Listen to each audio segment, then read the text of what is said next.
तुमने इतना लंबा घूंघट क्यों लगाया हुआ है? देखो, हमारे घर में बहुओं को बेटी की तरह रखा जाता है, और फिर तुम तो इतना सारा माल लेकर आई हो। देखो, ये घूंघट डालकर रखने की कोई जरूरत नहीं है। हाँ नैना, पापा जी ठीक कह रहा है, तुम तो आराम से रहो, अपना ही घर समझो। नैना अचानक से अपना घूंघट उठा लेती है। अरे ये क्या पापा, नैना की तो एक आंख फूटी हुई है। नाम से नैना, लेकिन ये तो कानी बहू निकली। मेरे साथ धोखा हुआ है, धोखा। बिना दिखाए अपनी कानी लड़की मेरे संग में आती, मुझे कानी भी नहीं चाहिए। मुझे अभी ओम प्रकाश जी से बात करनी पड़ेगी। आखिर उन्होंने मेरे साथ ऐसा किया क्यों? अरे, आप लोगों ने ही तो पापा से कहा था कि आप लोग शादी से पहले मुझे देखना नहीं चाहते। अब मेरे पापा पर क्यों इल्जाम लगा रहे हैं? अरे लेकिन उन्हें बताना तो चाहिए था ना कि तुम कानी हो, एक आंख से तुम्हें दिखाई नहीं देता। किशोरी लाल और राघव नाराज होकर ओम प्रकाश को अपने घर बुलाते हैं।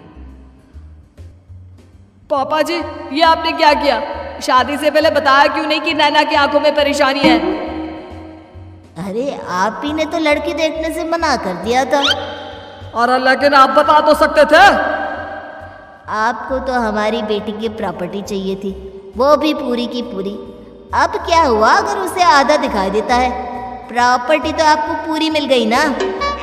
अरे ये क्या बात हुई? मेरी शादी प्रॉपर्टी से नहीं, आपकी बेटी से हुई है।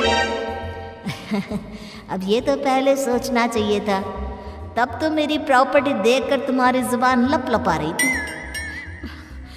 लेकिन मैं कानी लड़की को अपनी बीवी बनाकर नहीं रख सकता।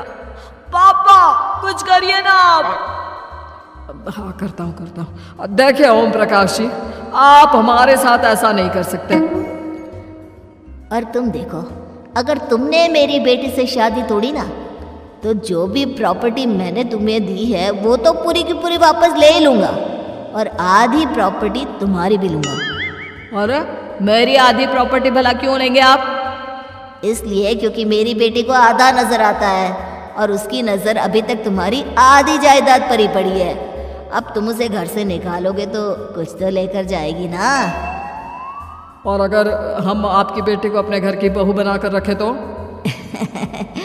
तो तुम्हारी पूरी प्रॉपर्टी तुम्हारी ही रहेगी, और जो मैंने तुम्हें दिया है ना, उसमें से बस मैं आधा लेकर जाऊंगा। अरे लेकिन अब आप